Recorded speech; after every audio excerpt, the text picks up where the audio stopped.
Après avoir installé Home Assistant, on se demande toujours par quoi commencer. Quelles sont les intégrations utiles? Que dois-je faire pour bien démarrer? Dans cette vidéo, je vais te donner mes conseils pour bien démarrer avec Home Assistant. Si tu as déjà Home Assistant depuis quelques mois, c'est pas grave, tu peux rattraper un peu ton retard. Allez, on commence tout de suite après l'intro. Bienvenue, je suis Mekarnix. Ma chaîne traite de la domotique et en particulier Home Assistant. Après avoir installé Home Assistant, difficile de savoir par où commencer, quelle est la chose la plus importante à faire. Eh bien, on va répondre à ces questions tout de suite avec 6 conseils pour débuter avec Home Assistant. Le premier conseil que je peux te donner, c'est d'installer HACS. HACS, c'est un marché communautaire d'intégration. Il te faudra à un moment donné une qui provient de ce marché. Comme toujours, tu retrouves en description la vidéo qui t'explique comment l'installer. Ensuite, seconde chose, c'est d'activer le mode avancé de Home Assistant. Sans ça, tu risques de pas comprendre des tutoriels ou des vidéos de ma chaîne parce qu'il va te manquer des paramètres ou des fonctionnalités. Ce serait dommage quand même. Donc je te montre tout de suite comment activer le mode avancé. Il faut commencer à aller sur ton profil, donc ici pour moi c'est Nicolas. Ensuite, tu descends jusqu'à ce que tu voies mode avancé. Ok, et là tu cliques, donc tu actives en fait, tout simplement. C'est simple, non? Bon, on passe au conseil numéro 3. Activer SSH. SSH, c'est un moyen d'accéder à l'interface CLI, donc l'interface de ligne de commande de Home Assistant. Si ton Home Assistant n'est plus joignable à travers le navigateur, donc en HTTP, si tu n'arrives plus à accéder à ton interface, ce sera trop tard pour activer le SSH. Et donc tu vas réinstaller toute ton instance Home Assistant, ce qui est un peu dommage, sachant que des fois on peut régler des problèmes par SSH. Donc là pareil, je vais te montrer tout de suite comment l'installer. Pour activer SSH, on va donc dans les paramètres, module complémentaire, et ensuite on va aller dans la boutique des modules complémentaires, et là on va rechercher SSH. Si tu as HACS installé, tu auras celui-ci et sinon tu auras celui-ci. Donc moi je vais te montrer celui-ci qui est par défaut. Tu fais installer. Ici tu coches bien lancer au démarrage. Chien de garde, ça va en fait redémarrer le module complémentaire si jamais il plante. Ensuite on va faire les mises à jour automatiques. C'est un module officiel. Et ensuite tu peux l'afficher dans la barre latérale ou non. Moi je vais pas le faire parce que j'utilise très rarement.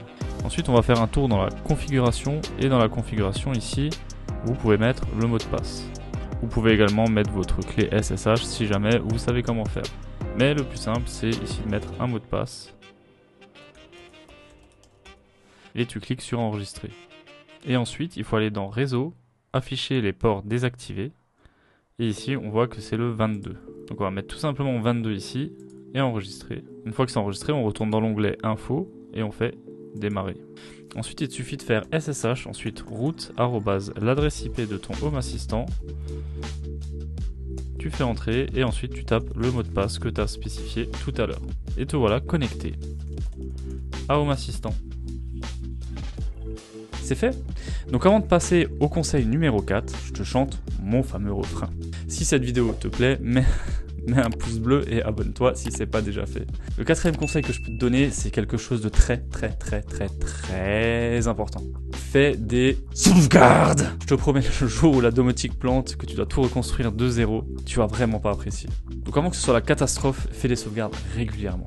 Je te mets également en description des vidéos, j'en ai plusieurs qui traitent du sujet, sachant qu'il y en a plusieurs suivant ton installation. Si t'as pas de NAS, télécharge une sauvegarde sur ton PC avant de faire quoi que ce soit un ajout d'appareil, une nouvelle intégration, un module complémentaire, surtout si ça vient de HACS. Fais une sauvegarde, télécharge-la sur ton PC et ensuite fais tes modifs. Si ça plante, tu peux reconstruire et t'as pas tout perdu. Après, tu peux faire le psycho comme moi et faire une sauvegarde sur ton NAS, donc en local, et faire également une sauvegarde sur un cloud type AWS ou Google Cloud. Bon, je fais pas sur Google Cloud, mais je fais sur AWS.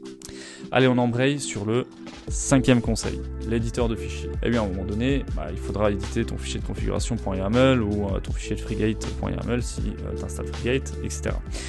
Donc, à minima, il faudra installer File Editor. Donc ça, on le trouve dans le module complémentaire.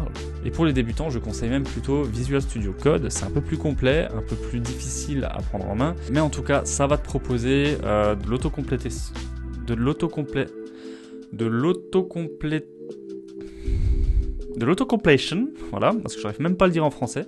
Donc en fait, pour faire plus clair, plus simple, quand tu vas commencer à taper une commande, ça va te proposer d'écrire la suite de ton mot en fait. Donc par exemple, je sais pas, tu veux écrire title, donc T-I-T-L-E, et tu vas écrire TI et il va te proposer direct la suite avec les 2 points. Tu cliques dessus et ça t'écrit la suite. Ensuite, tu as juste à écrire ton titre. Aussi, ce qui est très bien, c'est que ça détecte les erreurs et ça te donne des informations sur les erreurs. Bon, ça va être en anglais, mais ça a le mérite de t'indiquer qu'il y a une erreur et qu'il faut peut-être corriger quelque chose, et ça te dit même à peu près quoi corriger. Voilà, c'est déjà tout pour ce conseil. On passe au conseil numéro 6. Le conseil numéro 6, c'est de faire du monitoring. Du monitoring, ça va te permettre de surveiller ta machine, que tout se passe bien et ne pas découvrir par surprise que tu as un problème de RAM, tu n'as pas assez de RAM, etc. et que ton Home Assistant fonctionne en mode dégradé. Surtout si tu gères une alarme avec et que ton Home Assistant il rame dans l'océan, c'est pas cool. Par exemple, tu peux te faire cambrioler et ton Home Assistant prend 10 minutes à déclencher la sirène. Pas cool, hein.